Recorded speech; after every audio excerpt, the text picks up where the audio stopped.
Hey everybody, this is Paige from Mosaic Moments, and I want to welcome you to part 7 of the Designing Mosaics series. Today I am going to be talking about design principle alignment. So many of you probably know this term, but basically on a scrapbook layout this means when the elements are lined up. And this of course helps your scrapbook layout to have order and also to be organized. This is a very important principle to apply when you're making a scrapbook layout, and that's actually what makes Mosaic Moments layouts appealing to many people because they do look organized and they do have an orderly feel. So today I'm going to be talking a bit more about alignment and how you can create alignment on your layouts in a way that looks really well done and balanced. Let's get started. So this is an image of our grid paper, and as many of you know, this is what we consider the foundation for all of our scrapbook layouts, which yes, we do use the grid paper for every single layout we create, because not only is it a great background for your images, and of course it does keep everything aligned. A lot of you love the grid paper because everything lines up because of all those little lines, everything stays neat and straight, right? I mean, that's why we love it too. But another reason we use it is because it is actually a tool. So it's not only serving as your background, it's a tool to organize your layout. So Tammy Potter, who created the Mosaic Moments scrapbook system, is a trained graphic designer. And so even before creating scrapbook layouts, she was trained how to design books and magazines. And if you look at the inside of a book, for example, you can see all the words are aligned and there's margins, and it's the same way in a magazine, right? So she created the grid paper kind of with that same concept in mind, and that's why the grid paper was partially created, because she thought of it as a way to lay out your scrapbook layout similarly to how you would, or a designer would lay out something like a magazine. So the grid paper can create up to 10 different columns. So if you made all 1x10 large strips for the grid, you can have 10 different columns, which provides a lot of flexibility, right?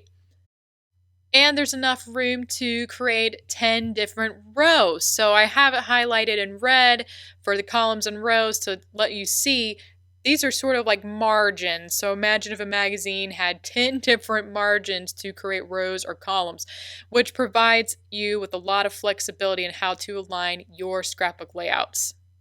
So with the grid paper, you can align your layout in so many different ways, and there's no way I could cover every single one of them. But to get a good idea of how you can align them, take a look at our pattern gallery on mosaicmoments.com. But for example, here I have it split into 3 different columns. So in the middle, there's a 4 square wide column, that's the largest, and then there's 2 medium 3 square wide columns next to the middle. Or to change things up, we can create 4 columns. There's 2 smaller columns. One of them's 1 square wide, the other one's 2 squares wide, and then 2 larger columns, a 4 square wide one and a 3 square wide column. So you can split the columns in any kind of different way you would like. And the same thing would apply to rows. So you can organize your layout in different ways. So let's say I wanted to fit in 5 smaller photographs. I could split the top portion. So you can see on the top here, there's a row of 2x3 rectangles. So again, that's all in a row, and it looks very neat and organized because all of those rectangles are aligned on the layout. And then maybe I want some room for some larger photographs. So on the bottom portion of this layout, I have 3 different columns, which are split into 2 sections each, but there's 3 spaces to fit larger photos, and then below them I can maybe fit some smaller ones, or maybe a title or something like embellishments. So again, there's many different ways you can organize your grid paper, and the key is to put everything in either rows or columns or even both. Alright, so here is a layout that is very well aligned. So Here I have the columns highlighted. So there's two columns that are 4 squares wide, and they're the bigger columns. And then right in the middle, there's a 2 square long column, and that's a great spot for fitting in those decorative photos. Here I have the rows highlighted. So this layout is very well aligned, we'll say, because it's actually split into 3 different columns and also 3 different rows, which makes it look very appealing because it looks very organized and neat and put together, which is really important for any scrapbook layout you create. Okay, let's say you decide to not use the grid paper, or you use the back of a sheet of grid paper. So whether you use the grid paper or not, it's really important to align your scrapbook layouts. Now here the layout is sort of balanced. It's a rotational balanced design. So I can see that it's kind of balanced, but because it's not aligned, it actually loses its balance. It's really important to keep things aligned to keep your page balanced. And you can kind of see none of the margins are really even around anything. And what happens is your layout will feel chaotic. It feels cluttered, and it has a kind of an unfinished feel when you don't keep things aligned. So here's a side-by-side comparison. On the layout on the left is very appealing in comparison to the one on the right. Now, these layouts look very different, and I did do that because usually if you're not using the grid, you're probably going for a different kind of look, and you're using different kind of embellishments than maybe you would on a Mosaic Moments layout. That's why I have the little circle designs instead on the right, because you might be trying to do more things like that. But either way, I think the layout on the right could look very appealing if everything was aligned properly. So again, whether you use the grid paper or alignment is very important. Like I said, to keep your layout looking balanced, to keep the rhythm going very well, and it makes it seem more organized and less chaotic. So I'm going to go through different examples on how to align your layouts, and one of them is by putting everything into columns. The 3-column layout is one of the most common designs we use for our scrapbook pages. So here I have the 3 columns highlighted, and I hope you can see the lines. They're a little bit thinner than I thought they would be. But basically you can see everything's in alignment in a column. So even though on the 2 sides there are a lot of these smaller spaces, they're all still aligned in a column. So it doesn't really matter how you split the columns or rows if you're using them, as long as they're aligned in one direction or the other. And what's cool about this layout is it's even aligned vertically. Now, the middle column does split that, and we certainly want some variety on our layouts a lot of the time, so not everything has to be perfectly aligned both in columns and in rows, but it does look very nice and symmetrical and organized when things are also aligned in the other direction. So you can see there's all these smaller sections on this layout, and it's kind of nice having them also organized into rows so it doesn't feel too chaotic. And of course, another way to align your layout is by putting everything into rows. And like I said earlier, you can put everything in up to 10 different rows, which you probably wouldn't want to use 10 rows very often. But this one is split into 3 of them. So, 3 is a very good number for a scrapbook layout. So here I have the 3 rows highlighted. The one in the center is a very large row, and the other 2 are of course smaller. But you can see here I can fit 8 photos on this design.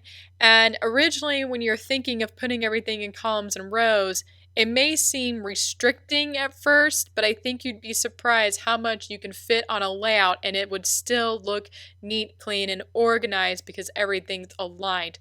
So no matter how many photos you decide to fit on a layout, there probably is a way to align it either in rows or columns.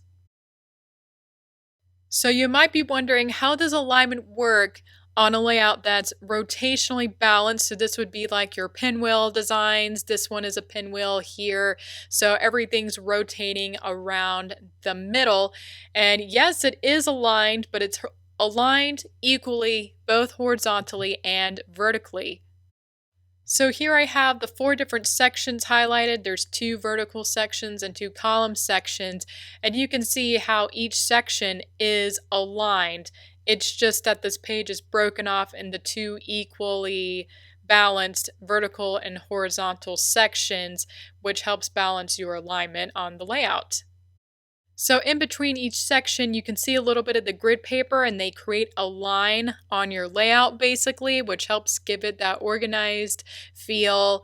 But so on the other two layouts, on the horizontal and the vertical ones, there was lines that went straight through from top or bottom or from side to side.